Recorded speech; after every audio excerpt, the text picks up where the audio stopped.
I'm sitting here in my small apartment, looking out at the parking lot below, watching young families load groceries into their cars. The chemotherapy made me nauseous again this morning, but that's not what keeps me awake at night.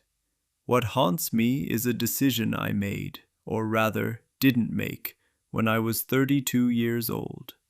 A decision that seemed so insignificant at the time, so easy to postpone, so not urgent. I'm 85 years old, and I have stage 4 pancreatic cancer. The doctors give me maybe 6 months, perhaps a year if I'm lucky. But here's the thing that eats at me more than the cancer itself. I'm dying broke. Not because I didn't work hard, not because I was foolish with money in the obvious ways, but because I made one catastrophic financial mistake that I see young people making every single day, and I need to warn you before it's too late. Let me take you back to 1972. I was 32 years old, newly married to my beautiful wife Sarah, and we'd just had our first child, Tommy. I was working as a machinist at a manufacturing plant in Ohio, making decent money, about $12,000 a year, which felt like a fortune back then. We'd just bought our first house, a modest 3-bedroom ranch for $23,000. Life was good. Life was busy. Life was full of promise. Then something happened that seemed minor at the time. The company sent around a memo about health insurance options. We had basic coverage through the company, of course, but they were offering supplemental policies. One that caught my eye was a long-term care insurance policy and a critical illness rider. The cost? Just $43 a month. That's all. $43. I remember Sarah and I sitting at our kitchen table, looking at that paperwork. We'd just bought the house. We had a new baby. We were trying to save for a better car. $43 a month seemed like a lot. We're young, I told Sarah. We're healthy. We have the basic insurance from the company.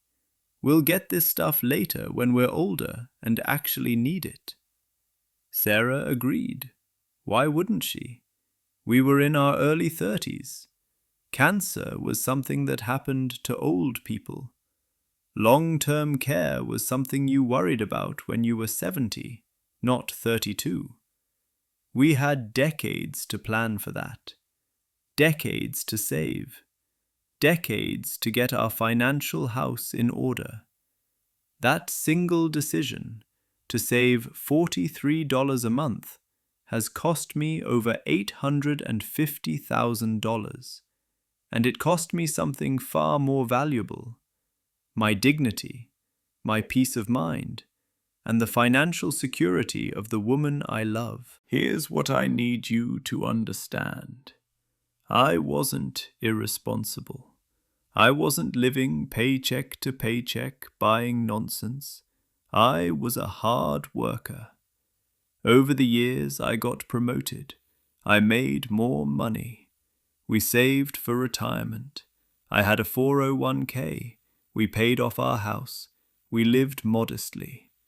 By the time I was 55, we had about $340,000 in retirement savings.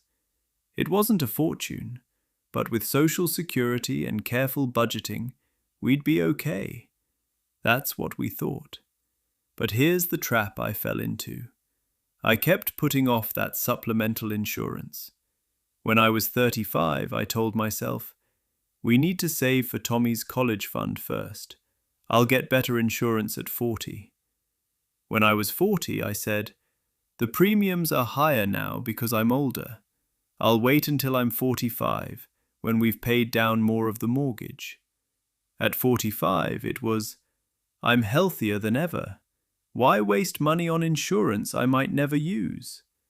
At 50, the excuses continued. By the time I was 60, and finally decided to get serious about long-term care insurance and better health coverage. The premiums were astronomical. A policy similar to what would have cost me $43 a month at age 32 now costs $312 a month at age 60. And that's if I could even qualify, which I almost didn't, because by then I had high blood pressure and early signs of diabetes. The insurance companies wanted more money because I was higher risk. I was trapped. Pay the high premiums and slash our retirement contributions, or skip it and hope for the best.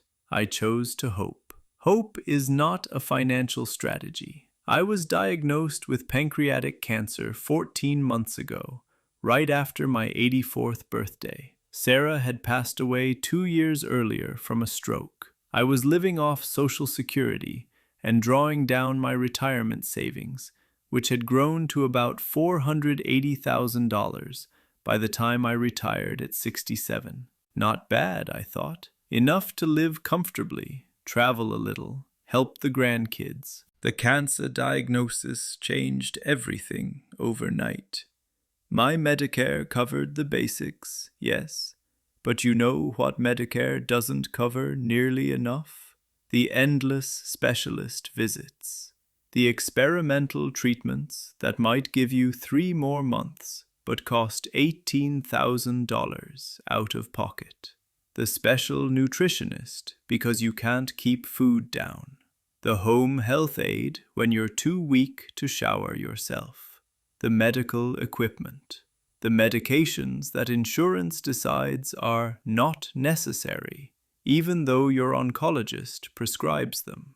In the first 6 months after diagnosis, my out-of-pocket medical expenses were $67,000. $67,000. I drained a large chunk of my retirement savings just to stay alive and somewhat comfortable. But it gets worse. As the cancer progressed, I couldn't live alone anymore. I needed care, real care. The kind where someone helps you to the bathroom at 3 a.m., where someone changes your bedding when you have an accident, where someone makes sure you take your medications and can call 911 if something goes wrong. Do you know what that kind of care costs? I looked into assisted living facilities with memory care and skilled nursing. The average cost in my area is $8,200 a month. That's $98,400 a year. Some places wanted $12,000 a month or more. I couldn't afford it. My Social Security is $2,100 a month.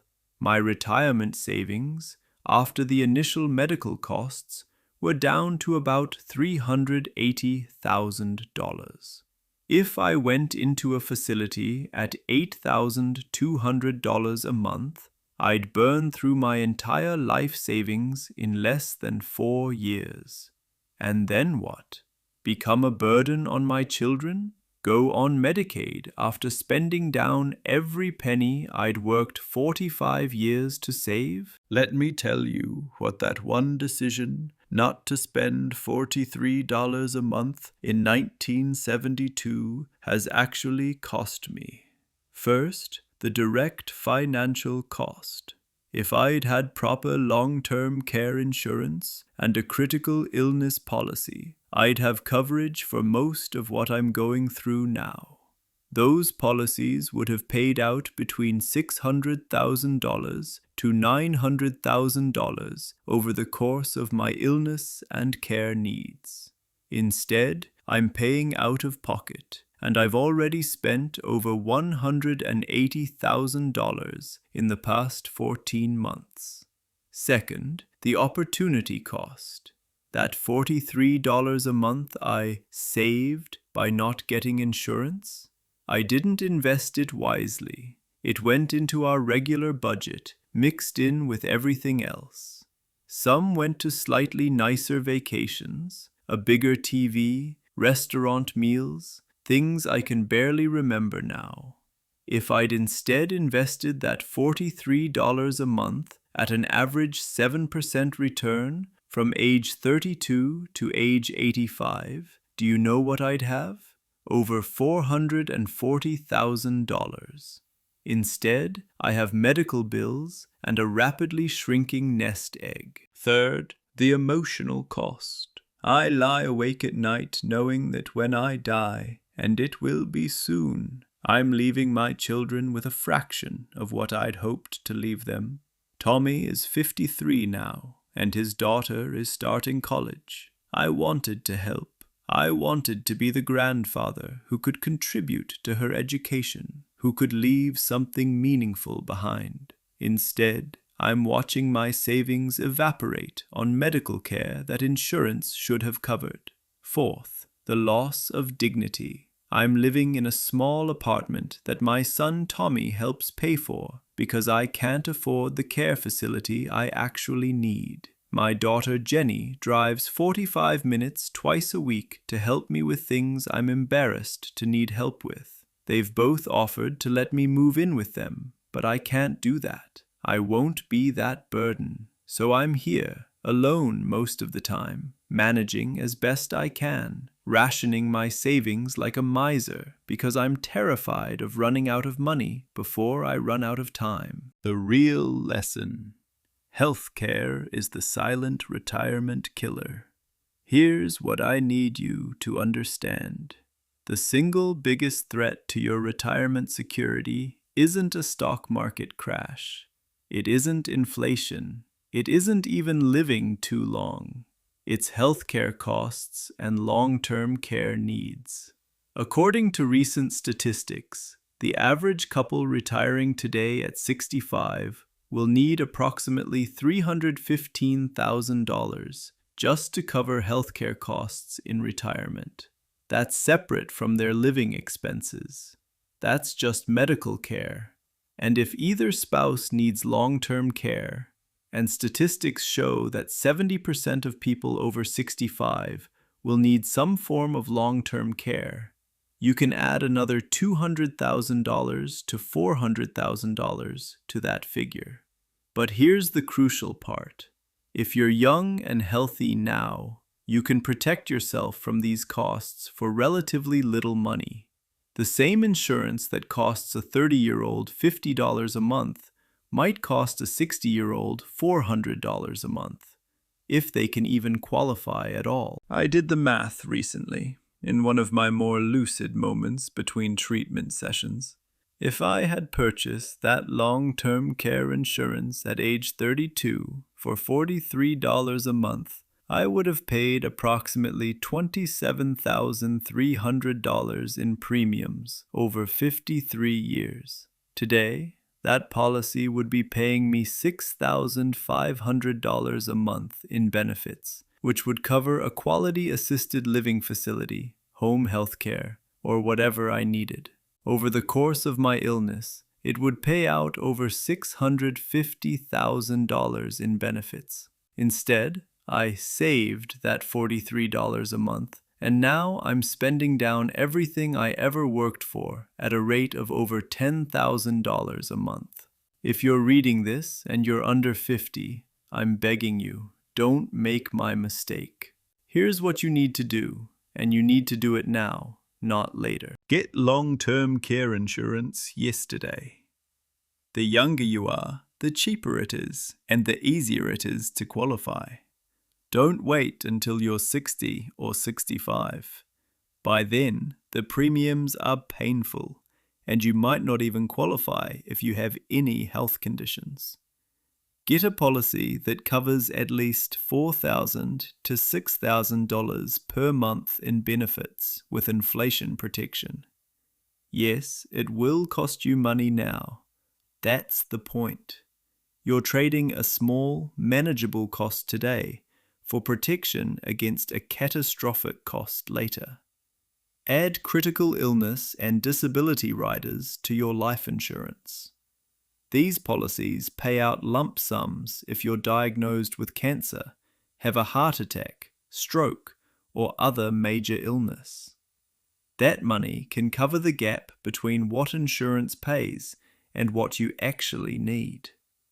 I know people who got $50,000 or $100,000 payouts that saved their financial lives when they got sick. Max out your HSA if you have one. Health savings accounts are triple tax advantaged, tax deductible going in, grow tax-free, and come out tax-free for medical expenses. After age 65, you can use them for anything without penalty, though you'll pay income tax on non-medical withdrawals. I didn't have access to HSAs in my working years, but if you do, fund it to the maximum every single year and invest it for growth. Don't just use it for current expenses. Build a specific healthcare reserve in your retirement planning. Don't just save for retirement, save specifically for healthcare. Financial advisors say you should have at least $250,000 to $300,000 set aside just for medical costs in retirement, separate from your living expenses. Start building this fund in your 30s and 40s, not your 50s and 60s. Understand Medicare's gaps. Medicare is wonderful, but it doesn't cover everything. It doesn't cover long-term care in a nursing home. It doesn't cover most dental, vision, or hearing care. It has deductibles and copays that add up fast. You'll need supplemental insurance, Medigap, and possibly Medicare Advantage. Research these options years before you retire, so you know what you're getting into. Consider life insurance with living benefits. Some life insurance policies now allow you to access the death benefit while you're still alive if you're diagnosed with a terminal illness. This can help cover care costs when you need it most. I had a small term policy that expired when I was 75, and now that I actually need it, I have nothing. Don't wait for the right time. I waited my entire life for the right time to get better insurance. First, I was too young and healthy. Then I was too busy with kids. Then it was too expensive. Then I had other financial priorities. There is never a perfect time. The right time is when you're young, healthy, and the premiums are low. Let me show you the actual math of my mistake versus what could have been. My path, no supplemental insurance, paid $0 in long-term care premiums over my lifetime. Current retirement savings depleted by $180,000 in 14 months and counting. Projected total healthcare/care costs by end of life, $400,000 plus. Net loss, $400,000 plus lost investment returns on withdrawn savings. The path I should have taken. Paid $43 per month from age 32 to 85 equals $27,300 in premiums. Current insurance paying $6,500 per month in benefits equals $91,000 so far and counting. Projected total insurance benefit payout $650,000 plus. Net gain $622,700 in benefits minus premiums. That's a difference of over $1 million. All because I didn't want to spend $43 a month when I was 32 years old. If I could go back in time and talk to that 32-year-old version of myself sitting at the kitchen table with Sarah, looking at that insurance paperwork, here's what I'd say. Sign up for that insurance right now. Don't think about it. Don't debate it. Don't tell yourself you'll do it later. That $43 a month, You won't miss it. You'll waste more than that on things you'll never remember. But that insurance policy will be the smartest investment you ever make. You think you're invincible now. You think cancer and nursing homes and medical bankruptcies happen to other people. They don't. They happen to everyone who lives long enough. And if you're lucky enough to live to 85, you'll either be the person who planned ahead or the person who regrets not planning. Trust me, you don't want to be the second person. Your health is temporary. Your youth is temporary. Your ability to get affordable insurance is temporary. But the consequences of not having that insurance, those are permanent. They'll haunt you when you're old and sick and vulnerable. They'll keep you up at night. They'll force you to make impossible choices between your health and your savings, between your dignity and your children's financial security. Spend the $43. It's not an expense. It's the cheapest peace of mind you'll ever buy. I don't know you. I don't know your financial situation, your age, your health status. But I know this. If you're reading this and you don't have proper health insurance, long-term care insurance, disability coverage, and critical illness protection, you're playing Russian roulette with your financial future. You might get lucky. You might live to 90 in perfect health and die peacefully in your sleep, never needing expensive care. If so, congratulations. You wasted money on insurance you didn't use. I'd give anything to have had that problem. But statistics say you probably won't get that lucky. Statistics say you'll probably face some kind of serious health crisis that costs enormous amounts of money. Statistics say you'll probably need long-term care at some point. Statistics say your retirement savings, no matter how substantial, can be wiped out by medical costs if you're not properly insured. Don't be like me. Don't lie in bed at 85, dying of cancer, watching your life savings evaporate, knowing that your children will inherit a fraction of what you'd hoped to leave them, all because you didn't want to spend a few dollars a month when you were young. I don't have much time left. The doctors are talking about hospice care now, which is its own financial nightmare if you're not prepared. But you might have decades ahead of you, decades to make the right choice, decades to protect yourself and your family. But here's the thing about those decades. They go by so fast. I swear it was just yesterday I was 32, sitting at that table, making that fateful decision. And now I'm 85, and my tomorrows can be counted on one hand. Don't wait. Don't tell yourself you'll deal with it next year, when you get a raise, when the kids are older, when you have more money. Next year becomes next decade, becomes too late before you know it. Every day you wait, you get a little older. Insurance gets a little more expensive. You become a little more likely to develop a health condition that makes you uninsurable. The window of opportunity gets smaller. Please, learn from my mistake. I can't fix what I did. I can't go back and make the right choice. But you can. You still have time. Open your laptop right now.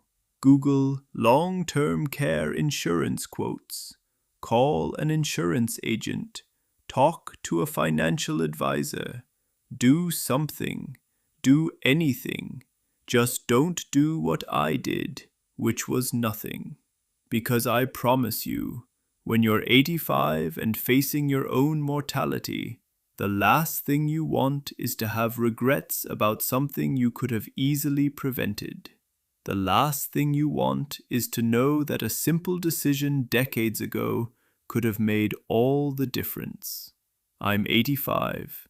I'm living with cancer, and I'm watching everything I worked for disappear because I didn't spend $43 a month when I was young. Don't let this be your story too. Listen to this warning. Act on it. Today, your 85-year-old self will thank you.